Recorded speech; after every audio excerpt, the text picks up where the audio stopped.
Right, let's turn to Ukraine now. And a 2-year-old girl has been killed and at least 20 other people injured following an attack near the central city of Dnipro. The missile landed between two-storey residential buildings, damaging 10 houses and gas pipelines, according to the region's governor.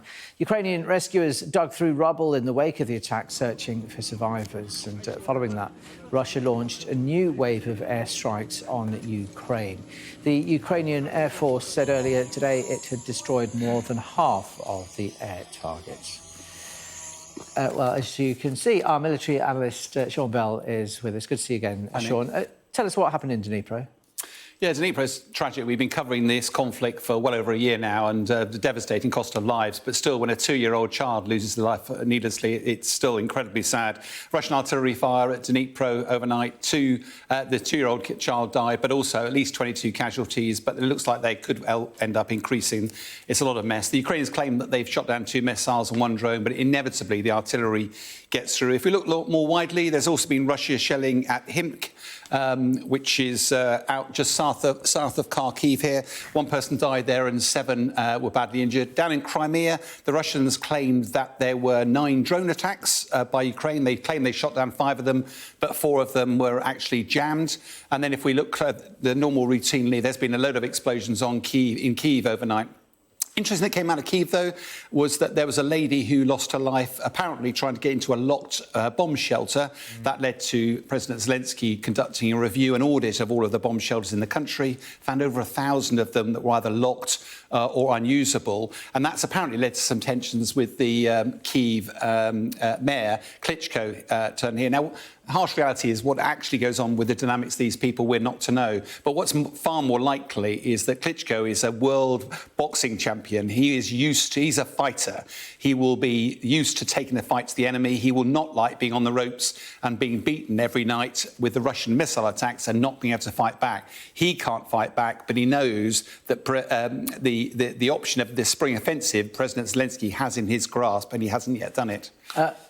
Talking of the spring offensive, we've been talking about it for weeks. Why hasn't he done it then? Only President Zelensky will know the answer to that. It could be that the weather's been improving. You can't put 60-ton tanks on soft ground. So the weather has improved as spring has come forward. It could be that vast quantity of military equipment that's flowed in to his country from the West, they need to learn how to use it, become familiar.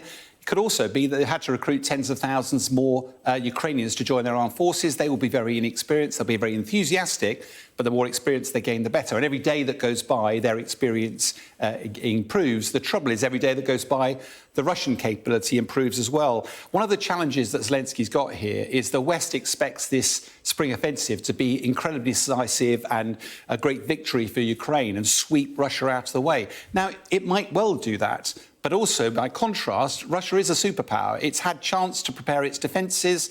If you are on offence, you lose 3 times as many people as you do on defence. And it is possible that Russia will put up a stoical defence, potentially cause a great deal of casualties to the Ukrainians, and potentially undermine their operational capability. The Russians would then mount a counterattack and potentially could sweep the Ukrainians a long way back. So I don't want to be downhearted about it. My job as a military analyst is to plan for the worst, hope for the best. But this is far from a foregone conclusion, and there's a lot weighing on President Zelensky's shoulders when it comes to this decision. Yeah, so what will he have to take into account to go for it? I mean, we talk about the spring offensive, don't we? Time is getting on, and it's nearly summer. It is. Well, one of the things he'll rely on is the advice of his military commanders. There's one of his commanders, General Valery Vasilyev, who's been an outstanding military commander, but again doesn't have too much military experience. And there's objective metrics here and subjective. The objective you can measure, but the subjective is a judgment call. And President Zelensky doesn't have that experience and doesn't have them around him. The best example, really, is in D-Day. If you remember, the Germans knew that the Allies were going to mount an offensive into Europe. They just didn't know where and when it would happen, very much like the Russians. And on the eve of that, the Western leaders, the Allied leaders, were really concerned because there were grave risks associated with this. Indeed, on the eve before, Churchill there had supper with his wife Clementine and told her that by this stage tomorrow, 20,000 Allies' lives could be lost, and that'll be on my ticket. Likewise, with General Eisenhower off the side, he'd written a letter that was a sealed letter, only to be opened in the event of failure.